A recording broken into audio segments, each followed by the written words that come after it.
So present Pushpa ఎంత హైప్లో ఉందో మనందరికీ తెలుసు. మరి ఆ సినిమాని దాటి గేమ్ చేంజర్ సక్సెస్ అవ్వాలంటే సౌత్ అండ్ నార్త్ రెండింటిని ఆయన మేనేజ్ చేయగలుగుతారా?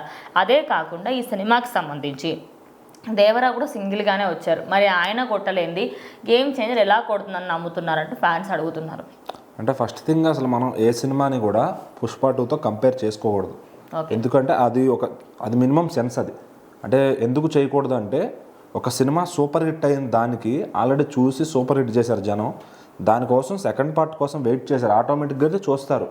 ఈ సినిమాకి టాక్తో కానీ ఏం పని లేదు, ఎందుకంటే కంటిన్యూషన్ కథ కాబట్టి, అది ఆల్రెడీ హిట్ సినిమాలోని కథ కాబట్టి దానికి ఇప్పుడు బాహుబలి 2 కానీ KGF 2 కానీ పుష్ప 2 కానీ వీటిని కంపేర్ చేసుకోకూడదు.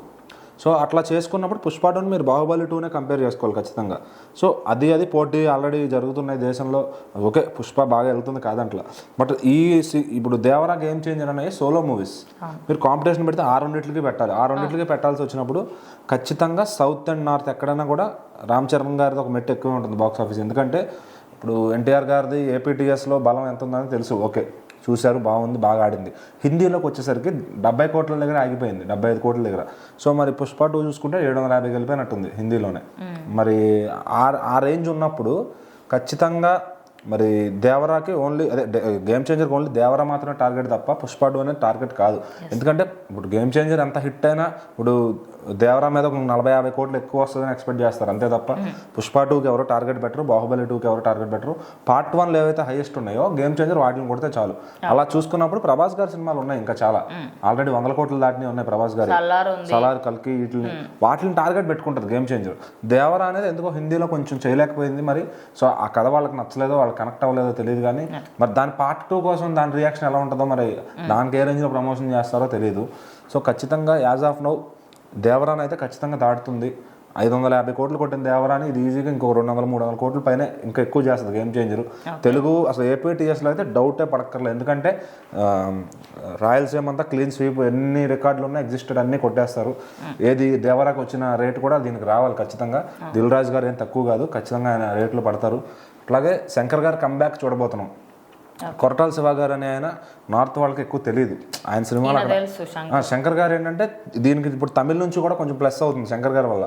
అలాగే నార్త్లో కూడా శంకర్ గారి సినిమా మ్యాజిక్ ఉంటుంది ఖచ్చితంగా. ఇప్పుడు రామ్ చరణ్ గారికి నార్త్లో రామ్ లాగా, ఇప్పుడు రాముడు గెటప్ చూసి ఆ రాముడు లాగా ఫీల్ అయ్యారు వాళ్ళు. సో ఇంకా బయట ఓవర్సీస్లో కూడా వీళ్ళ పాపులారిటీ ఎలా ఉందనే తెలుసు. సో ఖచ్చితంగా అన్ని చోట్ల నుంచి ఎక్కడ కూడా ఇక NTR కూడా అదే ఫేమ్ ఉంది కదా, RRR తర్వాత వీళ్ళిద్దరికి గ్లోబల్ లెవెల్లో అంత స్టార్డమ్ వచ్చింది.